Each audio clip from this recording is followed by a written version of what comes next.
President. Are the Saudis demanding a Palestinian state? No, they're not. No. Are they demanding a path towards a Palestinian state or any other recognition of that Everybody's sort? demanding one thing. You know what it is? Peace. We want peace. We want people to stop being killed. But everybody's demanding one thing. Very simple, peace. And he wants peace also.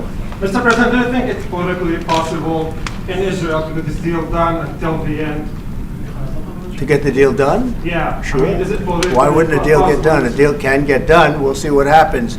And today we're diving deep into the high-stakes diplomacy that unfolded around the November 18th, 2025 meeting between Saudi Crown Prince Mohammed bin Salman, or MBS, President Donald Trump. This meeting was not just a bilateral discussion, it was a pivotal moment for the future of the Middle East, with two massive items on the table: a long-sought U.S.-Saudi defense pact and the potential historic normalization of ties between Saudi Arabia and Israel. The narrative coming out of Washington was one of optimism, with President Trump hoping to see Saudi Arabia join the Abraham Accords. But the reality, as we've learned from diplomatic channels, is far more nuanced.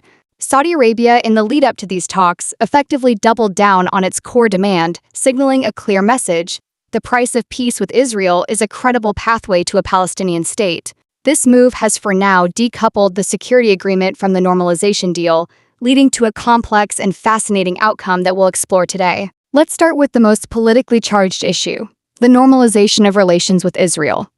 For decades, Saudi Arabia has maintained a consistent position, rooted in the 2002 Arab Peace Initiative. Now, in the wake of the conflict in Gaza, that position has only hardened. Riyadh has made it clear to Washington that its terms have not changed. Normalization will only happen if there is an agreement on a roadmap to Palestinian statehood. This is not a vague request. Saudi officials, like Foreign Ministry official Manal Radwan, have called for a clear, time-bound Israeli withdrawal from the Gaza Strip, the deployment of an international protection force, and the return and empowerment of the Palestinian Authority in Gaza. These steps, she emphasized, are essential to establishing a Palestinian state, the absolute prerequisite for regional integration and the implementation of the two-state solution. The challenge, of course, is the political reality in Israel. Prime Minister Benjamin Netanyahu remains staunchly opposed to Palestinian statehood. This fundamental disagreement creates an immediate and seemingly insurmountable hurdle. As sources close to the negotiations have indicated, Saudi Arabia sees no immediate prospect of satisfying the demand to normalize ties with Israel. The concessions required are simply ones that neither Washington nor Israel is currently prepared to make. Therefore, the substantive outcome on the normalization front is a diplomatic stalemate.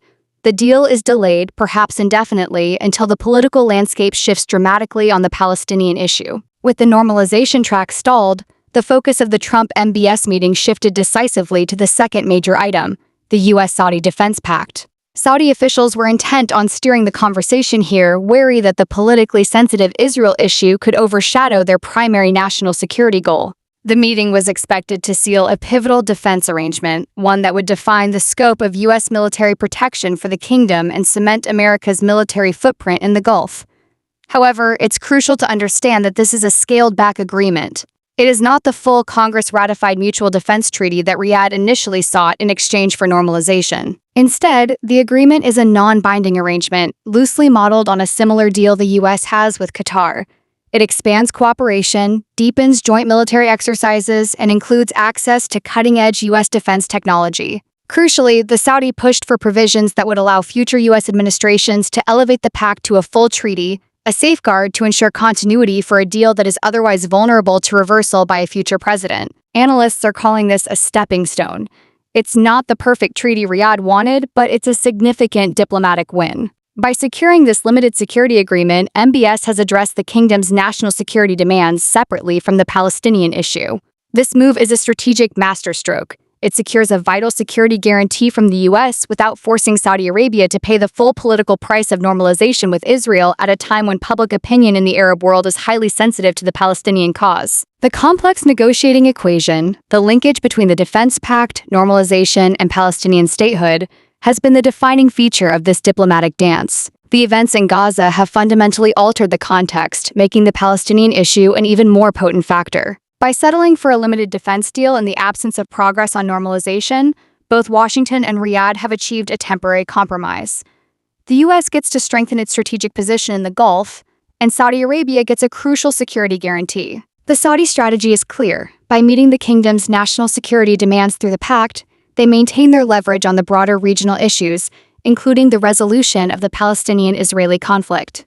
The compromise deal allows both sides to claim a win while keeping the door open for a full treaty and normalization down the line if a credible political solution for the Palestinians emerges. The pressure remains squarely on Israel and the U.S. to deliver that pathway to statehood. In conclusion, the November 18th talks were less about a grand, immediate peace deal and more about a strategic realignment. Saudi Arabia successfully secured its core security interests while maintaining its moral and political leverage on the Palestinian cause. The price of peace with Israel remains high, and for now, Riyadh is not willing to pay it without a tangible commitment to a Palestinian state. Thank you for joining us. We'll continue to follow this story as it develops.